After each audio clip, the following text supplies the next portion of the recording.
안녕하십니까. 이슈이스타 2월 17일 순서 시작합니다. 오늘 첫 소식은요. 우파 투사로 등극하고 있는 태양계 최고 부자 중 하나인 앨런 머스크에 관한 소식입니다. 전기차 회사 테슬라는 17일 증권거래위원회 SEC가 조 바이든 행정부의 비판적인 일론 머스크 CEO의 입막음을 위한 조사를 진행 중이라고 공표했습니다.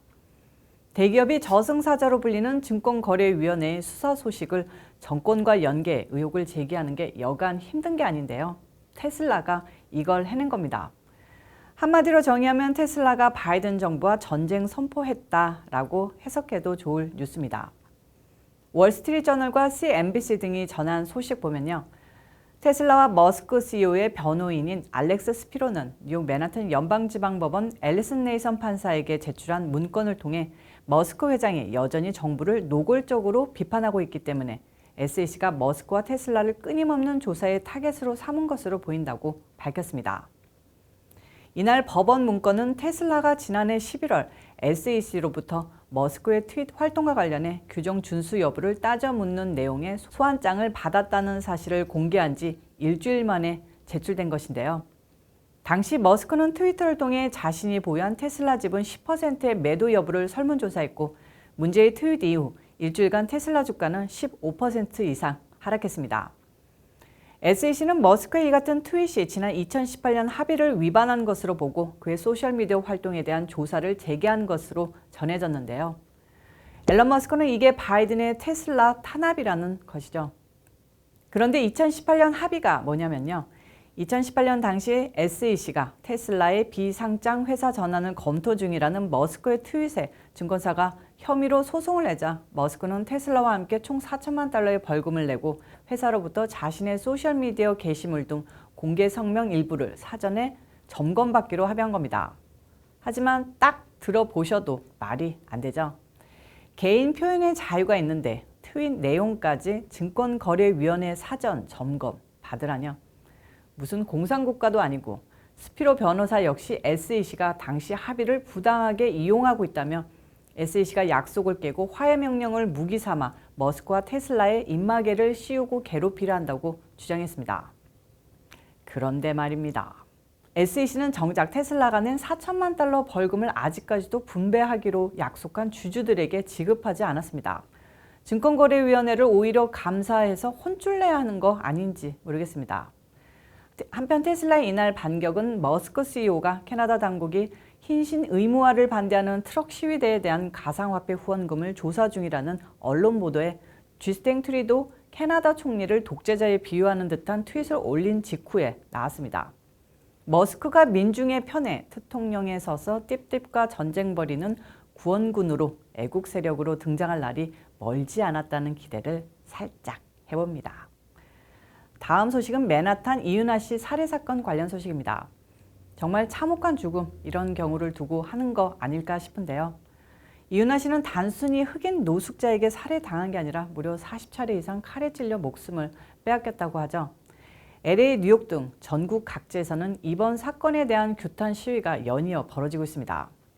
모두들 이번 사건에 경악하면서 아시아계에 대한 증오를 멈춰라 하고 목소리를 높이고 있는데 진짜 한인들이 하고 싶은 말은 따로 있죠. 흑인들아, 제발 적당히 괴롭혀라.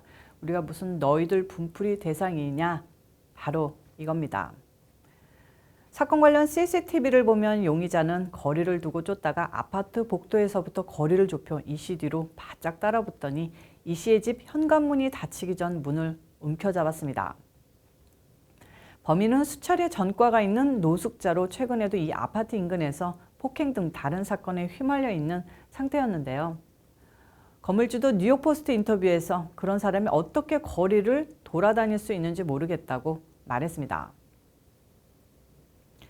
이 자식은 2012년 이후 뉴욕 일원에서 최소한 10차례 이상 체포됐고 작년 9월 차이나타운 전철역 근처에서 60대 노인을 폭행하는 사건도 저질렀습니다.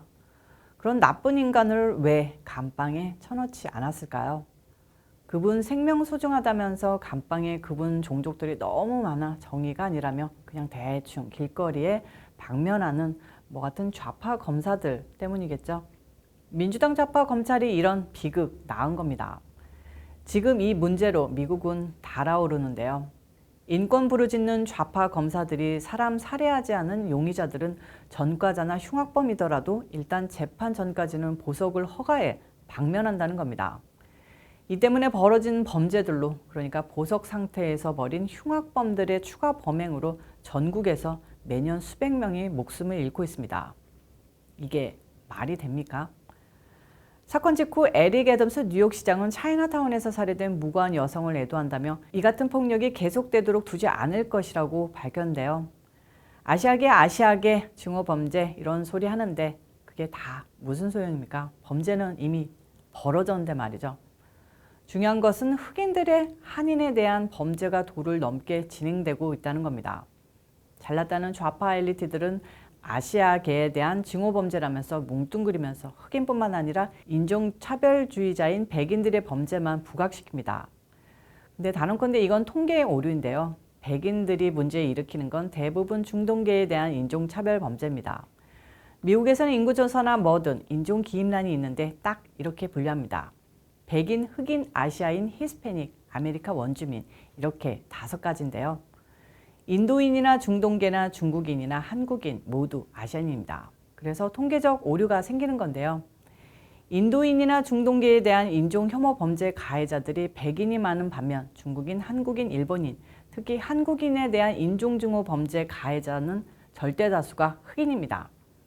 요즘 그쪽 사람들 욕하면 인종 혐오자 되는데요. 흑인에 대한 인종 혐오는 개뿔. 저딴 천인공노할 범죄 무수히 당하면서 가해자가 흑인이다. 흑인들 제발 우리 그만 괴롭혀라. 이런 말 못하는 겁니까? 좀 더 이야기해 볼 문제는 왜 한인들이 흑인들의 분풀이 대상이 되는 걸까요?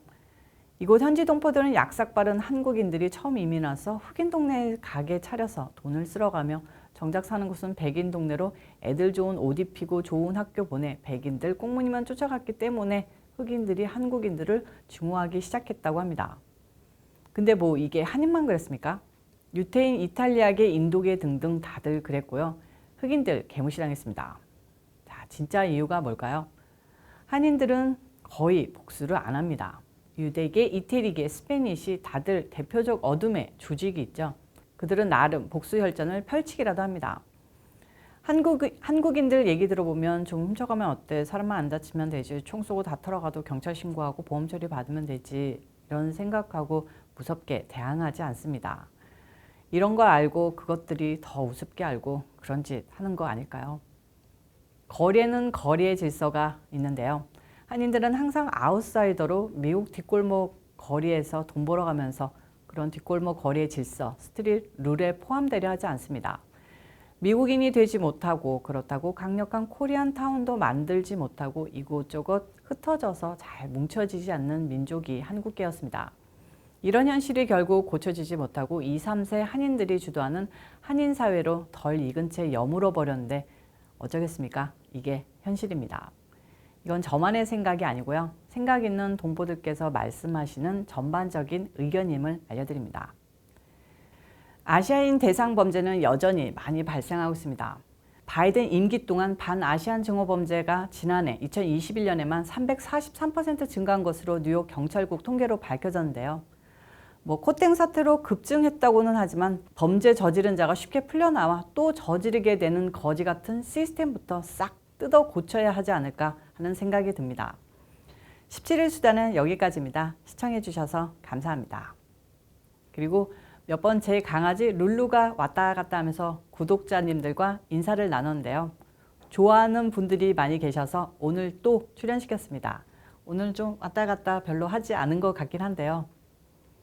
요즘 멍멍 같은 이런 욕이 많은데 여러분도 아시다시피 개처럼 선하고 충성스럽고 정의로운 동물도 없는 거 아시죠? 그렇다고 이런 고양이 같은 이라고 험한 말을 바꾸자는 뜻은 아니고 고양이들도 너무 사랑스러우니까요. 이제 동물 비유하며 누구를 욕하는 시대는 지난 것 같습니다. 이제 이런 개 같은 세상, 이런 개 땡땡보다는 바이든 같다, 힐러리 같다 라고 표현이 더 적합할 듯 합니다. 이런 바보등 같은 세상 빨리 지나가길 오늘도 바라며 저는 내일 찾아뵙도록 하겠습니다. 오늘도 좋아요와 구독 그리고 알람 설정까지 꾹꾹꾹 눌러주시고요. 저는 또 내일 찾아뵙겠습니다. 빠이. 자, 룰루도 인사하세요. 오늘은 제가 별로 출연하지 않은 것 같으니까 마지막에 인사를 추가적으로 하겠습니다. 내일 뵙겠습니다. 빠이. 룰루 빠이. 엄마가 해.